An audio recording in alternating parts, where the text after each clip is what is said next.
સુરતના પાલનપુર વિસ્તારમાં આવેલા નક્ષત્ર સોલ્ડિયન નામના કોમર્શિયલ કોમ્પ્લેક્સમાં આજે વહેલી સવારે અચાનક ભીષણ આગ ફાટી નીકળી હતી। સુરતના પાલનપુર વિસ્તારમાં આવેલ નક્ષત્ર સોલન્ટ્રિયન નામના કોમર્શિયલ કોમ્પ્લેક્સમાં આજે વહેલી સવારે અચાનક ભીષણ આગ ફાટી નીકળી હતી। પ્રાપ્ત વિગતો અનુસાર આગ શોર્ટ સર્કિટના કારણે કોમ્પ્લેક્સના શેડમાં લાગી હતી। આગથી ઘટનાસ્થળે હડકંપ મચી ગયો હતો।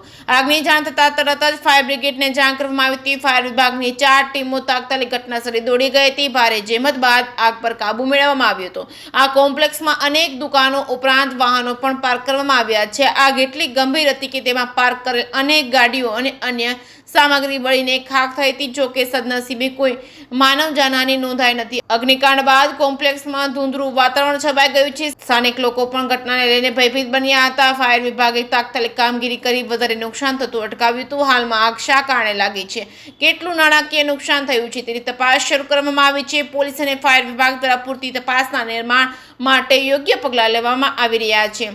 જે કેસ ગુજરાતી સાથે સુનિલ ગાંજાવાલા, સુરત।